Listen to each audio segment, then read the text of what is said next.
चलिए आज हम चल रहे हैं पढ़ने राजनीतिक सिद्धांतों को व्यवहार में उतारना। तो सबसे पहले तो हमें यह समझना पड़ेगा कि व्यवहार में राजनीतिक सिद्धांतों को उतारना क्यों जरूरी है।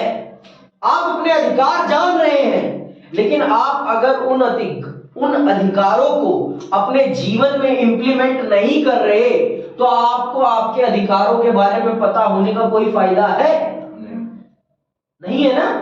इसीलिए अधिकारों को जानना भी जरूरी है और उन अधिकारों के हिसाब से चलना भी जरूरी है।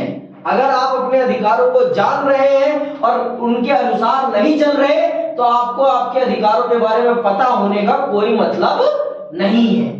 आई बात मेरी समझ में? तो आइए देखते हैं। इस पाठ्य पुस्तक में हमने स्वयं को राजनीतिक सिद्धांत के सिर्फ एक पहलू तक सीमित रखा है। स्वतंत्रता, समानता, नागरिकता, न्याय, विकास, राष्ट्रवाद और धर्मनिरपेक्षता जैसे सुपरिचित राजनीतिक विचारों की उत्पत्ति, अर्थ और महत्व के बारे में ही हमने अध्ययन किया है। जब हम किसी मुद्दे पर बहस या तर्क वितर्क आरंभ करते हैं तो हम अक्सर पूछते हैं कि इसका अर्थ क्या है। हर चीज का अर्थ पता होना जरूरी है और इसका हमारे जीवन में क्या महत्व है। जैसे उस दिन मैंने बताया आपको, बिना खाना आप बेफजूल में तो नहीं खाते ना। खाना खाने का एक कारण है ना। खाना खाने का क्या कारण है कि अगर हम खाना नहीं खाएंगे तो हम जीवित नहीं रह पाएंगे। वो हमारे जीवन का आधार स्तंभ है। वो हमें हमारे जीवन को जीने की जो शक्ति होती है वो प्रदान करता है।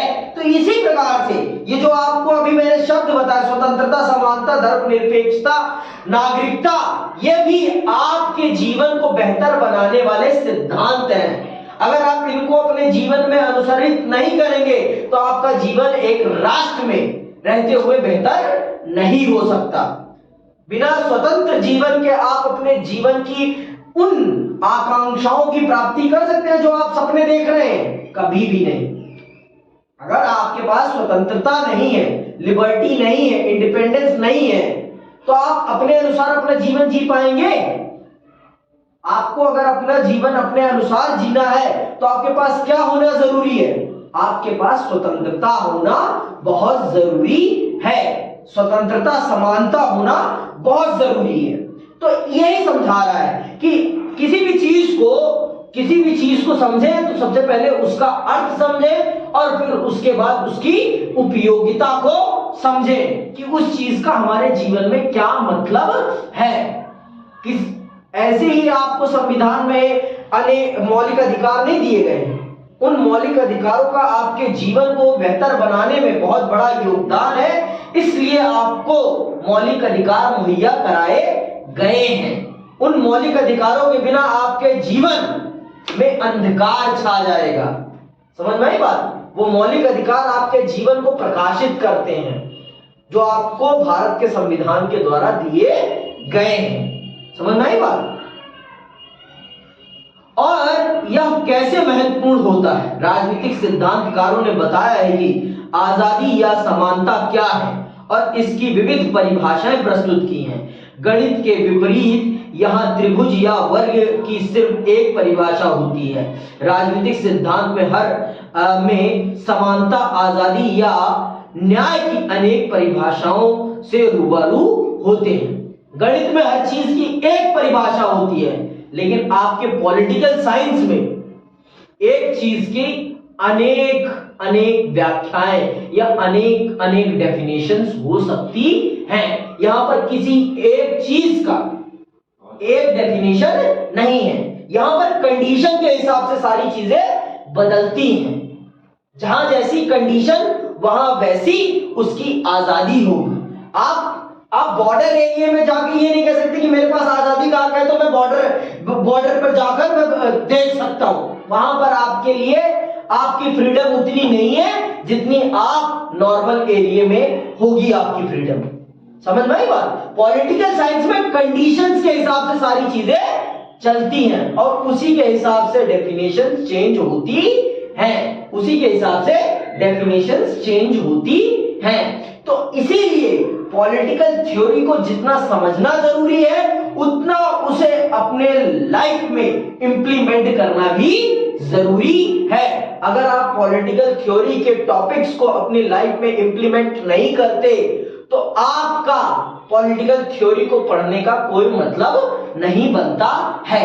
मैंने बताया ना, जैसे हमें क्या है, इंसान क्या है, सामाजिक प्राणी है। तो मैंने बताया है ना कि एक इंसान होने के नाते हमारे अपने कुछ आदर्श हैं, और अगर हम अपने उन आदर्शों का पालन नहीं करते तो हम में और जानवर में क्या फर्क है।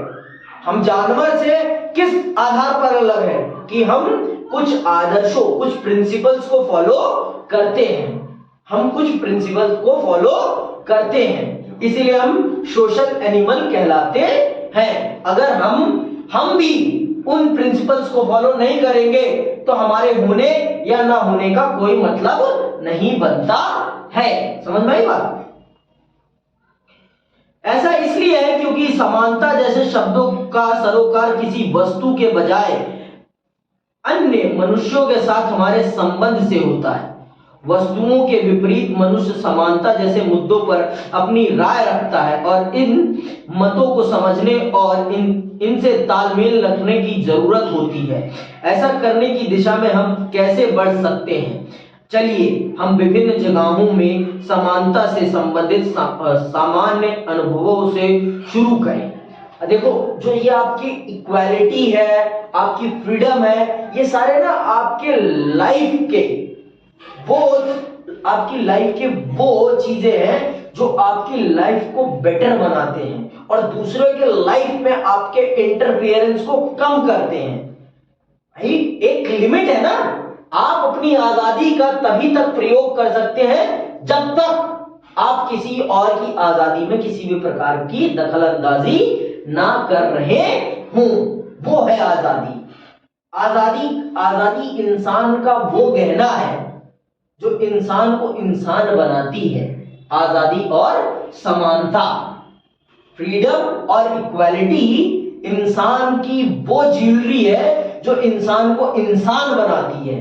और अगर इंसान के पास ये दो चीजें नहीं है तो वो इंसान नहीं कहलाएगा, वो जानवर ही कहलाएगा। समझ में आई बात? अगर आप अपनी इच्छा से, मैं अपनी इच्छा से, हम दोनों एक आधार पर इक्वल, दोनों इंसान है, तो अगर हम दोनों में समानता नहीं है तो हम फिर मतलब क्या है हमारे इंसान होने का? पहले के जमाने में क्या था? यही तो नहीं था ना भारत में। पहले आपके देश में क्या होता था? आपके देश में जाति क्या था? कास्ट के बेस पर भेदभाव किया जाता था। कास्ट के बेस पर एक वर्ग के साथ भेदभाव किया जाता था।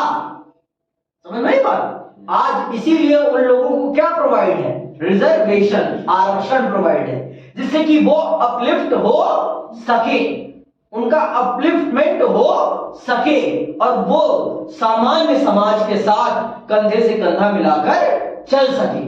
क्योंकि उनका बहुत लंबे समय तक एक्सप्लॉयटेशन किया गया। समझ में आ गई बात? अगर उनको ये अपलिफ्टमेंट ना मिले तो वो आपके बराबर नहीं हो पाएंगे, वो आपके बराबर नहीं हो पाएंगे। समझ में आ गई बात? और उनको आजादी देना बहुत जरूरी है। अगर आपको आपके अनुसार मैं जीने का हक नहीं दूंगा तो आप में और इंसान में, जानवर में फर्क क्या है? कुत्ते और इंसान में फर्क क्या है? यही तो फर्क है ना कि इंसान अपने दिमाग से चलता है और कुत्ता हमारे अनुसार चलता है। हम उसे अपने अनुसार लेकर चलते हैं और इंसान अपने अनुसार चलता है। समझ में आई बात? आगे सुनो।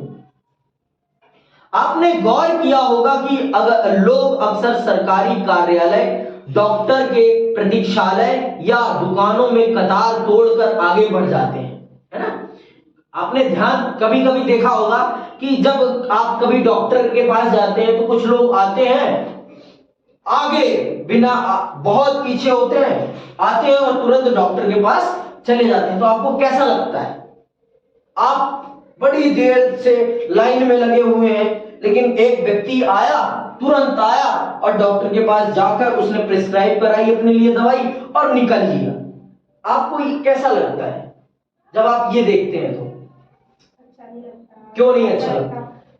जैसे हम लोग इतनी देर से खड़े हैं, देर से खड़े हैं, वो खुद आगे चले गए अपनी पर्ची वर्ची काट के चले गए। हाँ, अच्छा नहीं लगता ना। पर यही चीज अगर हम किसी और के साथ करते हैं तब तो हमें अच्छा लगता है ना कि देखो हमारी अप्रोच थी, हम गए तुरंत काम करा के चले आए। यही चीज समझने वाली बात है कि जब हमारे ऊपर बीतती है तब हमें बुरा लगता है, लेकिन जब हम दूसरे के ऊपर यही कार्य करते हैं तब हमें अच्छा महसूस होता है। यही तो है समझने वाली बात कि जितनी आप अपनी समानता और स्वतंत्रता की कद्र करते हैं उतनी ही आप दूसरे की भी स्वतंत्रता और समानता की कद्र करें, तभी बेहतर होगा। समझ में आई बात? तभी बेहतर समाज का निर्माण हो पाएगा, नहीं तो कभी भी संभव नहीं हो सकेगा। यही यहां पर बताने का प्रयास किया जा रहा है। कई बार ऐसा करने वालों को पंक्ति में पीछे जाने के लिए कहा जाता है तो हमें खुशी होती है ना। अगर कोई टोक देता है कि भाई कैसे आगे चला जा रहा है, चल पीछे चल, नंबर से चल, तो हमें क्या लगता है, अरे यार बहुत अच्छा किया इसने, नंबर से चलना ही चाहिए। जब हमारे ऊपर बीतती है तो हमें कानून के हिसाब से चलना पसंद होता है, लेकिन जब हम दूसरे के साथ ऐसा व्यवहार करते हैं तो हम इसे अपनी क्या मानते हैं, अपनी पकड़ मानते हैं कि मेरी तो पकड़ है, देख लूंगा तुझे, पहुंच है ना। तो यही तो समझने वाली बात है ना कि जब हमारे साथ कुछ गलत होता है तो हम कानून से यह अपेक्षा करते हैं कि कानून उसको दंड दे, कानून उसको सही रास्ते पर लाए। लेकिन जब हम दूसरे के साथ गलत करते हैं तो हम ये एक्सपेक्ट नहीं करते। तो यही चीज है कि आप जब कानून से ये एक्सपेक्ट करते हैं कि आपके साथ न्याय हो, तो कानून भी आपसे ये एक्सपेक्ट करता है कि आप किसी के साथ अन्याय ना करें, आप किसी के साथ अन्याय ना करें। समझ में आई बात? क्योंकि अगर आप अन्याय करेंगे तो आपके साथ जरूर अन्याय होगा। समझ में आई बात? आगे सुनो क्या कहता है। कई बार वे लोग आगे निकल जाते हैं और हम ठगा सा महसूस करते हैं, हम इसका विरोध करते हैं क्योंकि हम जिनके लिए भुगतान करते हैं उन सामानों या सुविधाओं को पाने के समान अवसर चाहते हैं। सब चाहते हैं कि हम सबको इक्वल अपॉर्चुनिटी मिले, कोई भी अनइक्वल अपॉर्चुनिटी नहीं चाहता, क्योंकि आप भी उतना ही भुगतान कर रहे हैं और मैं भी उतना ही भुगतान कर रहा हूं, तो हम दोनों को एक समान सुविधाएं मिलनी चाहिए, न किसी को कम न किसी को ज्यादा, न किसी को कम न किसी को ज्यादा। पर जब किसी के साथ ऐसा हो जाता है तो हम अपने आप को क्या महसूस करते हैं, ठगा हुआ महसूस करते हैं कि यार इसको ज्यादा मिल रहा है और मुझको कम, ऐसा क्यों? तो वहां पर बातचीत आ जाती है, बातचीत, यार इसकी बातचीत है तभी इसको इतना फेवर मिल रहा है ना। तो ये सारी चीजें समझना बहुत जरूरी है। और यही है आपकी पॉलिटिकल थ्योरी आपको समझाती है, यही चीजें आपको पॉलिटिकल थ्योरी में समझाई जाती है कि जब आप किसी को ठगोगे तो कहीं ना कहीं आप भी ठगे जाओगे, कहीं ना कहीं आप भी ठगे जाओगे। और जब आप एक्सपेक्ट करोगे कि कानून आपका साथ दे तो आपको यह जरूर ध्यान रखना चाहिए कि आप हमेशा कानून के हिसाब से चलें। जितनी आपको अपनी समानता इक्वालिटी की फिक्र है उतनी आप दूसरे की इक्वालिटी की भी फिक्र करें। यही यहां समझाने की कोशिश की जा रही है कि आपको अपनी इक्वालिटी की रिस्पेक्ट है तो दूसरे की इक्वालिटी की भी आप रिस्पेक्ट करें। ऐसा नहीं है कि आप अपनी इक्वालिटी को तो इतना, मेरे साथ हमेशा समानता का व्यवहार होना चाहिए, तुम मेरे साथ गलत कर रहे हो, लेकिन जब तुम दूसरे के साथ गलत कर रहे हो तो वो गलत नहीं है, वो भी तो गलत है ना। तो ना तुम दूसरे के साथ गलत करो ना कोई तुम्हारे साथ गलत करेगा। ये है, ये ही यहां समझाई जा रही है बात। तो इसीलिए कहा जा रहा है कि राजनीतिक सिद्धांत को व्यवहार में उतारना, जितना पढ़ना जरूरी है उतना उसे अपने बिहेवियर में लाना भी जरूरी है। नहीं तो इसको पढ़ने का कोई फायदा नहीं है, इसको पढ़ने का कोई फायदा नहीं है जतिन। बिना ना पढ़े लिखे फिर कोई फायदा नहीं। नम्रता देख लो, समझ लो, नम्रता को कितना भी समझा लो ना, नहीं समझना। आगे सुनो, कहां गए? क्यों?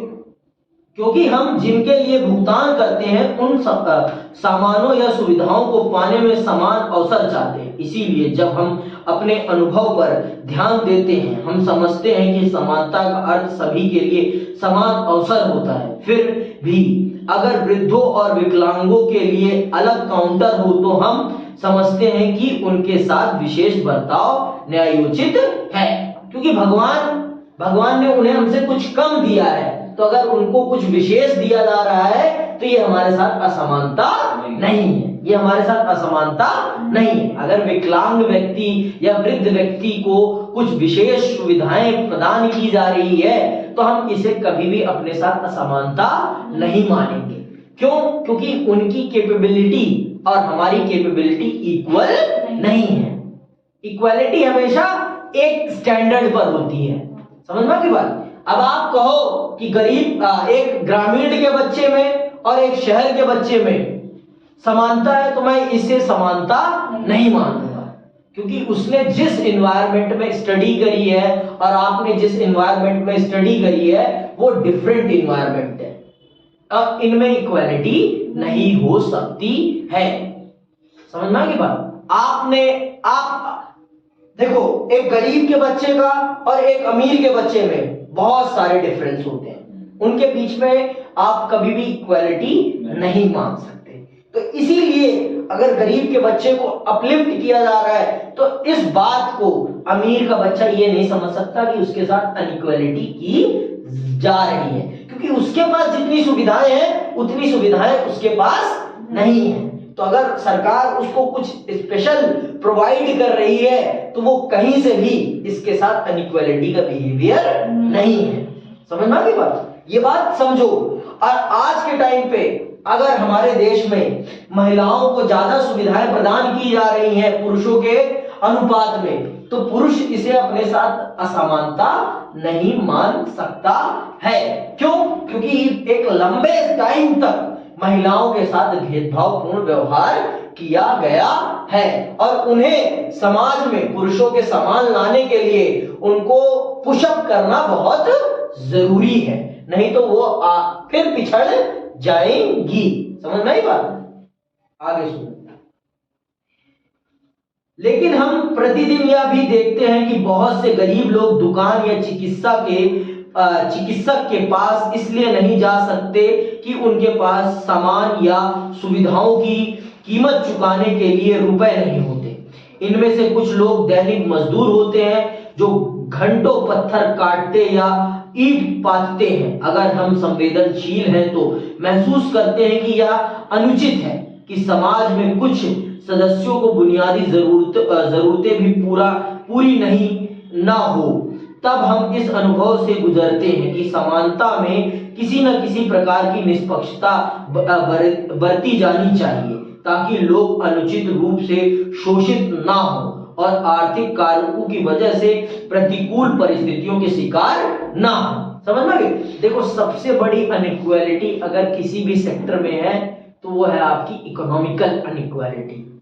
बहुत से ऐसे लोग हैं जो चीजों को अफोर्ड नहीं कर पाते और जिस कारण से वो अनइक्वालिटी के शिकार होते हैं। तो ये उम्मीद की जाती है कि सरकार उनको ये सुविधाएं उपलब्ध कराए, कोई ऐसा बने। और यही काम करने के लिए हमने सरकार को नियोजित किया है कि जो भी ऐसे हैं जिनके पास सुविधाएं नहीं हैं उनको सरकार सुविधाएं उपलब्ध कराए और उनको हमारे समान लाने का प्रयास करे। इसीलिए तो सरकार है ना, सरकार किसी और चीज के लिए नहीं है। सरकार को बनाया ही इसलिए गया है कि वो उन लोगों की मदद करे जो केपेबल नहीं है अपनी बेसिक नीड्स को प्राप्त करने में। समझ में आई बात? इसीलिए सरकार है और यही यहां पर समझाने का प्रयास किया जा रहा है। और ये हम सब की भी मॉरल ड्यूटी बनती है कि अगर हमारे पास एक्स्ट्रा है, हमारे पास हमारी जरूरत से एक्स्ट्रा है, तो जो दूसरे नीडी हैं, जरूरतमंद हैं, हम उनकी मदद करें, हम उनकी मदद करें, जिससे कि वो आगे बढ़ सके, जिससे कि वो आगे बढ़ सके। समझ में आई बात?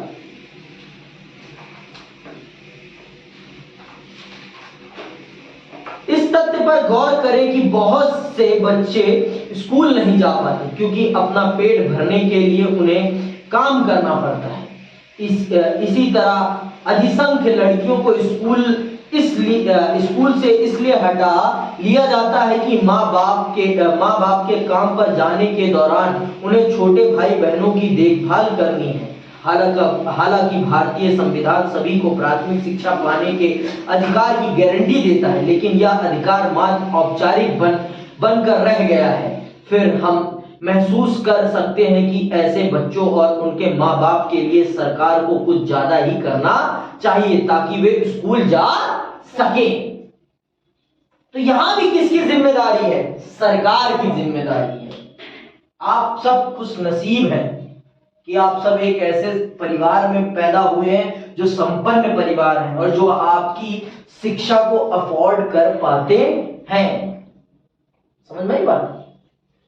आपको स्कूल में एडमिशन दिला देना ही बड़ी बात नहीं है। स्कूल भाई आप खुद बताओ, क्या सिर्फ स्कूल में किताब कॉपी का ही खर्चा है? हाँ, मुंह से बोलो, बस इतना ही खर्चा है? इसके अलावा और भी बहुत सारे खर्चे होते हैं एक बच्चे के। और उस गरीब बच्चे के पिता या माता के पास इतना पैसा नहीं होता कि वो अपने बच्चे के रोज की दैनिक जरूरतों को पूरा कर सके। प्रतिदिन आप सब आपके ऊपर कम से कम 200 रुपए तो खर्च होते हैं ना, कि इससे ज्यादा ही होते हैं। 200 रुपए तो आसानी से खर्च हो जाते हैं आपके ऊपर सुबह से लेकर शाम तक। और कुछ लोगों की तो ये दिन भर की कमाई होती है, कुछ लोगों की तो ये दिन भर की कमाई होती है। समझ में आई बात? तो ये अंतर है।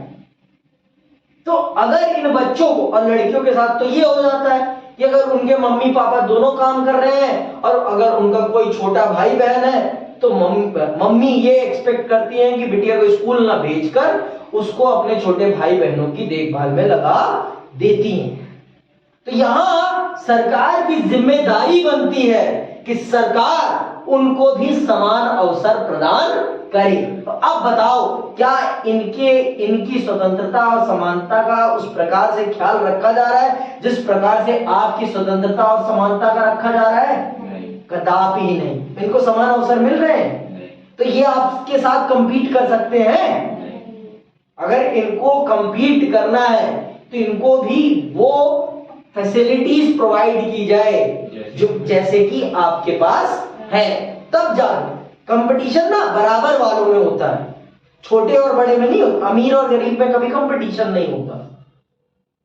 अगर अंबानी का कंपटीशन है तो किसके साथ है? टाटा के साथ है, अडानी के साथ है। समझ में आई बात? हमारे साथ उसका कोई कंपटीशन नहीं। आई बात समझ में? कंपटीशन किनमें होता है? बराबर वालों में। समझ में आई बात? अब हम कह सकते हैं कि आपके केजरीवाल, आपके आपके मोदी जी, राहुल गांधी और भी जो बड़े बड़े पॉलिटिशियन हैं, इनके बीच में कंपटीशन है। इनके बीच में कंपटीशन है, एक नगर पालिका के परिषद के कंपटीशन नहीं है। मोदी जी का कंपटीशन हम उनके साथ नहीं कर सकते, एक सामान्य एमपी के साथ हम उनका कंपटीशन नहीं कर सकते। समझ में क्या बात? वो देश के प्रधानमंत्री हैं और वो एक क्षेत्र का एमपी है, मेंबर ऑफ पार्लियामेंट है। तो उसके और मोदी जी के बीच में बहुत अंतर है। मोदी जी का कंपटीशन राहुल गांधी के साथ किया जा सकता है और अरविंद केजरीवाल के साथ। क्यों? क्योंकि ये हमारे देश के बड़े नेता हैं। समझ में आई बात? ये हमारे देश के बड़े नेता हैं। कंपटीशन बराबर वालों में होता है, ये बात जान लो। आज गरीब और अमीर के बीच में कोई कंपटीशन नहीं होता। अमीर को अगर कंपटीशन करना है गरीब के साथ, तो गरीब को भी उतनी सुविधाएं, बेसिक सुविधाएं मिले जिससे कि वो अपलिफ्ट हो सके और अमीर के कंपटीशन के लायक बन सके। उसको भी शिक्षा में इतनी बुनियादी सुविधाएं मिले जिससे कि वो भी पढ़ सके। समझ में आई बात? तब कंपटीशन माना जाएगा। और जो कहते हैं कि कंपटीशन है, कंपटीशन है, कंपटीशन हमेशा बराबर वालों में होता है, प्रतिस्पर्धा। यही बात यहां, इसीलिए ये समझाया जा रहा है आपको कि जब अगर सरकार कभी भी कुछ लोगों को आर्थिक रूप से, सामाजिक रूप से रिजर्वेशन या कुछ स्पेशल प्रोवाइड करती है, तो आप उसे अपने अधिकारों के साथ भेदभाव ना समझें, क्योंकि आपके पास जो सुविधाएं हैं वो सुविधाएं उनके पास नहीं है। अगर उनके पास भी वो सुविधाएं होती तो सरकार को उनको ये सुविधाएं देने की जरूरत ही क्या पड़ती। समझ में आई बात? इसीलिए इसको समझाया जा रहा है। समझ में आई बात? अगर आप, यही बात तो यहां समझाने का प्रयास किया जा रहा है, जितनी आपको अपनी समानता प्यारी है उतनी आप दूसरे की भी समानता की रिस्पेक्ट करें। अगर वो आपके असमान नहीं है तो उसे भी अपने समान लाने का प्रयास करें। आगे इस प्रकार आप देख सकते हैं कि समानता के बारे में हमारे विचार काफी जटिल हैं। जब हम पंक्तिबद्ध होते हैं या खेल के मैदान में होते हैं, हम समान अवसर चाहते हैं। जब हम किसी अक्षमता के शिकार होते हैं तो हम चाहते हैं कि कुछ विशेष प्रावधान किए जाएं। लेकिन जब हम बुनियादी जरूरतें भी पूरी नहीं कर पाते, तब हम समान अवसर मिलना ही पर्याप्त नहीं है। हमें स्कूल जाने या संसाधनों का समुचित बंटवारा जैसे अग्रमी उपायों से सहायता पाने में समर्थ बनाया जाना चाहिए। इसका अर्थ यह हुआ कि निष्पक्षता को सुनिश्चित करने के लिए किसी एजेंसी को जिम्मेवार बनाने की जरूरत है। और वो एजेंसी कौन है? वो एजेंसी हमारी सरकार है। जो कमजोर वर्ग है उसे इस लेवल पे लाए जिससे कि वो और सभी के समान हो सके और सभी के समान कंपटीशन में उतर सके। इस प्रकार हमारे पास समानता की अनेक परिभाषाओं के होने की वजह यह है कि समानता का अर्थ प्रसंग पर निर्भर करता है। हमने इसके उस अर्थ से शुरुआत की जो स्वयं हमारे लिए है, और फिर हमने इसका विस्तार गरीबी, वंचित, बूढ़े, बुजुर्ग आदि बाकी लोगों के लिए किया। हमने अर्थ की कई परतें खोली। हम पूर्ण रूप से समझे बगैर राजनीतिक सिद्धांत गढ़ते रहे। अब मैंने आपको बताया ना कि आपकी ये जो पॉलिटिकल थ्योरी है, ये इसकी डेफिनेशन हमेशा बदलती क्यों रहती है? क्यों? क्योंकि ये कंडीशन बेस्ड होती है। गरीब के लिए इक्वालिटी का मतलब कुछ और है, अमीर के लिए इक्वालिटी का मतलब कुछ और है। समझ में आ गई बात? कंडीशन बेस्ड डेफिनेशन है पॉलिटिकल थ्योरी में। पॉलिटिकल थ्योरी में जो डेफिनेशन क्रिएट की जाती है वो कंडीशन बेस्ड होती है, कंडीशन पे चलती है, परिस्थिति पे चलती है। जिसकी जैसी परिस्थिति उसके हिसाब से उसकी हम परिभाषा करते हैं। गरीब के लिए समानता का अर्थ कुछ और होता है, अमीर के लिए समानता का अर्थ कुछ और होता है। समझ में आई बात? एक गरीब के लिए खाने का महत्व कुछ अलग है, एक अमीर के लिए खाने का महत्व कुछ अलग है। गरीब के लिए खाना क्या है? उसको जिंदा रहने के लिए चाहिए, और अमीर को वो खाना किस लिए चाहिए? स्वाद के लिए चाहिए। वो जिंदा रहने के लिए नहीं खाता, वो स्वाद के लिए खाता है, वो टेस्ट के लिए खाता है, और वो जिंदा रहने के लिए खाता है। अंतर समझ में आया? एक खाना खाता है जिंदा रहने के लिए और एक खाना खाता है टेस्ट के लिए। ये डिफरेंस है। तो इसीलिए आपकी राजनीति में किसी भी चीज की एक डेफिनेशन नहीं होती है। समझ में आई बात? इसीलिए, और कोई कारण नहीं है। समझ में आई बात? आगे सुनो। राजनीतिक अवधारणाओं के अर्थ को राजनीतिक सिद्धांतकार यह देखते हुए स्पष्ट करते हैं कि आम भाषा में इसे कैसे समझा और बरता जाता है। वे विविध अर्थों और रायों पर विचार विमर्श और उनकी जांच पड़ताल की सुव्यवस्थित तरीके से करते हैं। अवसर की समानता कब पर्याप्त है, कब लोगों को विशेष बर्ताव की जरूरत होती है, ऐसा विशेष बर्ताव कब तक और किस हद तक किया जाना चाहिए, क्या गरीब बच्चों को स्कूल में बने रहने के लिए प्रोत्साहित करने हेतु दोपहर का भोजन दिया जाना चाहिए। ये कुछ ऐसे प्रश्न हैं जिनकी ओर वे मुखातिब होते हैं। आप भी देख सकते हैं कि ये मसले बिल्कुल व्यवहारिक हैं। वे शिक्षा और रोजगार के बारे में सार्वजनिक नीतियां तय करने में मार्गदर्शन करते हैं। जैसा समानता के मामले में है, वैसा ही अन्य अवधारणाओं के मामले में भी है। राजनीतिक सिद्धांतकारों को रोजमर्रा के विचारों से उलझना पड़ता है, संभावित अर्थों पर विचार विमर्श करना पड़ता है और नीतिगत विकल्पों को सूत्रबद्ध करना पड़ता है। आजादी, नागरिकता, अधिकार, विकास, न्याय, समानता, राष्ट्रवाद और धर्मनिरपेक्षता आदि कुछ अवधारणाओं पर हम अगले अध्याय में विचार करेंगे। समझ में आई बात? ये सारी चीजें हैं, इन सब चीजों को समझना है हमें, और इन सब चीजों को समझकर और हमें उसे अपनी प्रैक्टिकल लाइफ में इम्प्लीमेंट करना है। नहीं तो इसको पढ़ने का कोई मतलब नहीं बनता। समझ में आई बात? आपको इसीलिए पॉलिटिकल थ्योरी पढ़ाई जा रही है, जिससे कि आप हर कंडीशन को समझें और उस कंडीशन के हिसाब से बिहेव करना सीखें। समझ में आई बात? आप एक गरीब के बच्चे को और एक अमीर के बच्चे में कभी भी ये ना समझें कि ये दोनों एक समान हैं। इन दोनों में जो असमानताएं हैं ना, उन चीजों को भी रेखांकित करें, समझें, फिर उसके बाद इनके बीच में कंपटीशन कराएं। समझ में बात? इसीलिए आपके कॉलेजेस में, स्कूलों में जब एडमिशन लिया जाता है तो बहुत सारी चीजें देखी जाती हैं। आपसे आपके पापा का इनकम सर्टिफिकेट क्यों मांगा जाता है? इसीलिए मांगा जाता है कि उससे पता चल सके कि आपका इकोनॉमिकल स्टेटस क्या है। आपका इकोनॉमिकल स्टेटस क्या है?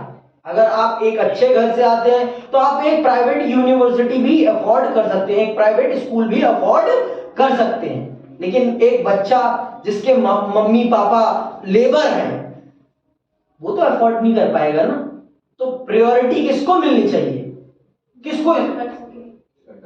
जो ना अफोर्ड कर सके उसे सरकारी स्कूल और कॉलेज मिलने चाहिए, उसको सरकारी सुविधाएं मिलनी चाहिए, क्योंकि वो अफोर्ड नहीं कर सकता। तो मदद की जरूरत किसको है?